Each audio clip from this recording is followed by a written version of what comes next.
تو اس میں جتنے خزانے بھرے ہوئے ہیں اس سورت کو ایک دفعہ پڑھنے والا اتنا اس سب کے صدقہ کرنے کا اجر پاتا ہے. اور یہ سورت پورے قرآن پاک کا خلاصہ بنتی ہے.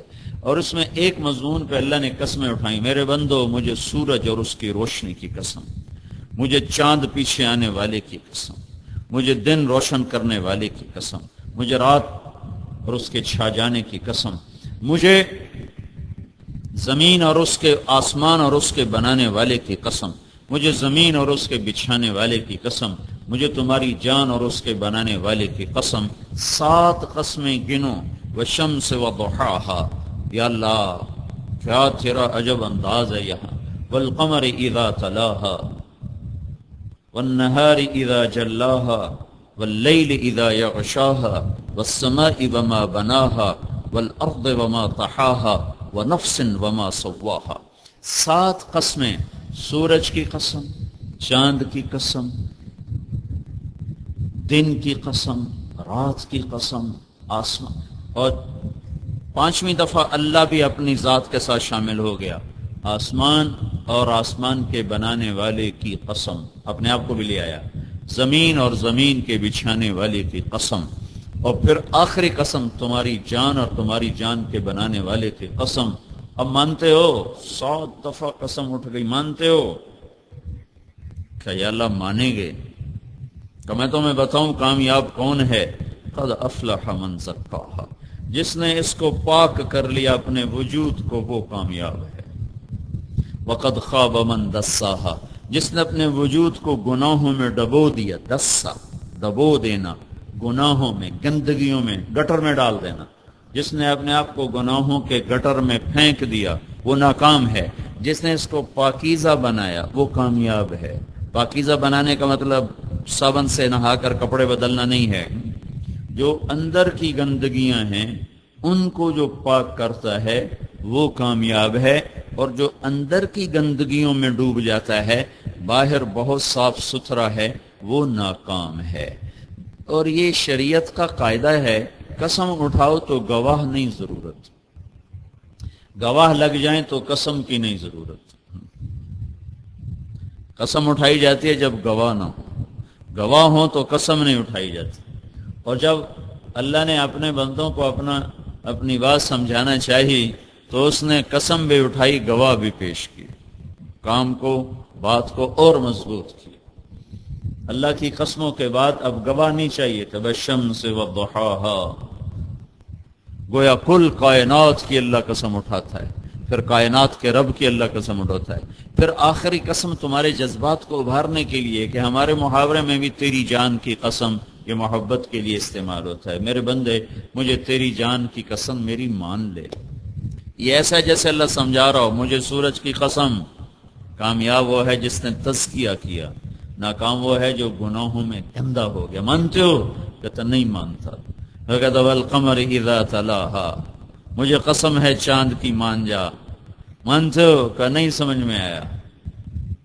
والنہار اذا جلاہا. مجھے قسم ہے دن کی. مانتے ہو؟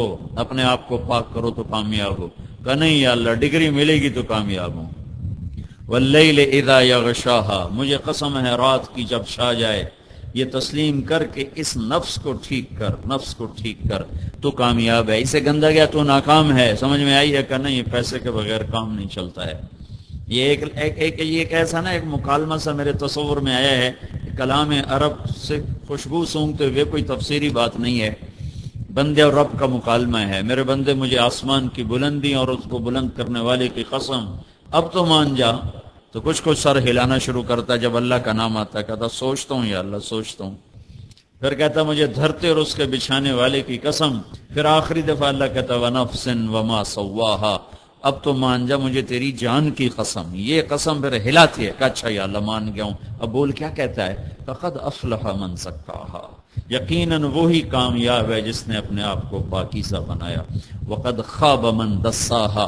اور وہ ناکام ہے چاہے ہوا میں اڑے، چاہے سمندروں کے اوپر وہ اپنے جہاز پانی کا سینہ چیرتے ہوئے ایک کنارے سے دوسرے کنارے تک پہنچا دے، چاہے زمین کی تہ میں اتر جائے، سمندروں کے اندر نیچے کے خزانے نکال لے، پہاڑوں کو کھود کے اس کے خزانے نکالے، لیکن اگر اس نے اپنے آپ کو گندا کیا تو ناکام ہے. سمجھے ہو کہ یا اللہ تیری اتنی قسمیں ہیں، بات تو سچی ہے، بات تو سچی ہے.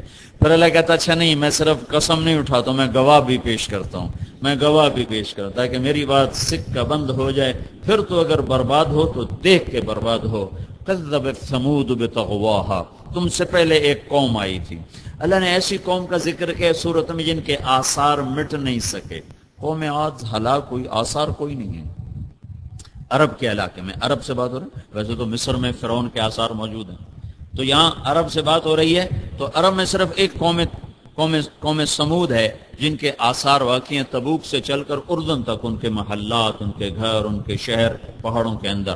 تو اللہ تعالیٰ نے کہا دیکھو میں تمہیں گواہ کے طور پر تبوک کی وادی سے لے کر عمان اردن تک ایک قوم آباد تھی جنہوں نے ایسے ہی میری بات کو جھٹلایا اور اپنے نفس کے غلام بنے اور اس سے اپنے آپ کو گندا کیا اور اب تزکیے کو بھلا دیا. تو پھر تیرے رب نے ان پر عذاب کا کوڑا برسایا اور انہیں صفحہ ہستی سے مٹایا، اور اللہ کو کسی کی کوئی پرواہ نہیں ہے.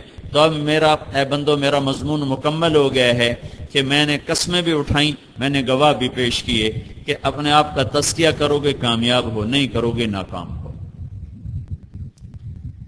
تو بھائیو تزکیے کا سبب کیا ہے؟ وہ اللہ کا دین ہے. دین سبب ہے تزکیہ کا، یعنی نفس کی اصلاح کا ذریعہ دین ہے. دین کون لاتا ہے؟ بادشاہ لاتے ہیں، صدر لاتے ہیں، وزیر لاتے ہیں، سیاستدان لاتے ہیں. تو قرآن بتاتا ہے کہ نہیں یہ لوگ نہیں لاتے، دین انبیاء لے کر آتے ہیں، نبی دین لے کر آتے ہیں. تو تزکیہ بنیاد ہے کامیابی کی، اور دین سبب ہے تزکیہ کا. دین کے بغیر تزکیہ، پاک دامن ہونا، پاک صاف ہونا، عربی کا لفظ ہے، مشکل نہ ہو، سر سے لے کر پاؤں تک وجود اللہ کی نافرمانی سے صاف ہو جائے. جیسے میں نے ابھی صاف ستھرے کپڑے پہنے ہوئے ہیں تو یہ کپڑے کا تزکیہ ہے کہ اس پر تاحال کوئی داغ نہیں، رات تک اس پر داغ لگ جائے. تو ایسا دل اللہ کو پیش کرنا جس پہ کبیرہ گناہوں کا داغ نہ ہو تو اللہ راضی. یہ دل جو تزکیہ جو پاک ہوگا، یہ جان جو پاک ہوگی، یہ روح جو پاک ہوگی، اس کا سبب دین ہے. دین لا الہ الا اللہ محمد رسول اللہ، یہ اس کی ابتدا ہے، یہ اس کی ابتدا ہے. اور حسن اخلاق اس کی انتہا ہے. مل اسلام، ایک شخص نے پوچھا مل اسلام یا رسول اللہ، اسلام کیا ہے؟ تو آپ نے کہا توحید و رسالت کی گواہی اسلام. اسلم تسلم، نماز روزہ حج زکوٰۃ. پھر وہ پوچھتا ہے تو سب سے اعلیٰ درجے کا مسلمان کون ہے؟ اسلام، اور یہ اسلام کی ابتدا ہوگی، کلمہ نماز روزہ حج زکوٰۃ. پھر وہ پوچھتا ہے سب سے اعلیٰ درجے کا مسلمان کون ہے؟ تو آپ نے فرمایا جس کے ہاتھ اور زبان سے دوسرے مسلمانوں کی عزت آبرو محفوظ رہے، وہ سب سے اعلیٰ درجے کا مسلمان. تو یہ لا الہ الا اللہ محمد رسول اللہ سے شروع ہو کر اوروں کے لیے سکھ بن جانا، راحت بن جانا، یہ سارے کا سارا دین ہے جو 30 سپاروں میں اور 10 لاکھ حدیثوں میں بکھرا ہوا ہے. یہ دین کیسے آتا ہے؟ کون لاتا ہے؟ کیا طریقہ ہے جس سے کہ لوگوں کے اندر پاکیزگی پیدا ہوتی ہے؟ یہ دین آدم علیہ السلام سے لے کر ہمارے نبی پاک صلی اللہ علیہ وسلم تک 1,24,000 نبی دین لے کر آئے، اور دین کو لانے کا، دین کو زندگی میں اتارنے کا طریقہ لے کر آئے. تو اب ہم اپنے نبی کے بارے میں پڑھتے ہیں تو اللہ تعالیٰ ان کی تعریف کرتا ہے. یہ کئی جگہ پر آیا، میں صرف ایک آیت ہوں. هو الذی بعث فی الامیین رسولا منہم یتلو علیہم